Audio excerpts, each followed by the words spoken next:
तो hello friends, कैसे हो आप लोग। आशा करता हूँ आप लोग बहुत अच्छे होंगे। तो फ्रेंड्स, अपनी बाइक में फिर से एक बहुत बड़ा इशू आ चुका है। तो फ्रेंड्स, आप लोगों को मैं दिखा सकता हूँ।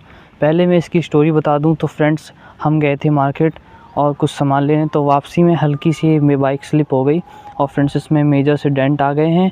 और दूसरी बात, ये सेल्फ़ नहीं ले रही है। मैं आपको दिखा देता हूँ कि ये कहाँ पे मेजर डेंट आए हैं। तो ये आप देखिए कि फ्रेंड्स, बाइक अभी न्यूट्रल है और फ्रेंड्स इसका सेल्फ़ वर्क नहीं कर रहा है, गियर में भी नहीं है, स्टैंड भी आप देख सकते हैं। और मैं आपको दिखा देता हूँ, इसमें ये ओनली हल्की सी स्लिप हुई थी और ये डेंट आया है। यहाँ पे देखिए कितना बड़ा ही डेंट आ गया है और कोई इशू नहीं आया। तो फ्रेंड्स, इसमें क्या ही इशू आया होगा आप कमेंट में ज़रूर बताना। और वीडियो अच्छी लगी तो एक लाइक एंड सब्सक्राइब ज़रूर करना। Bye friends.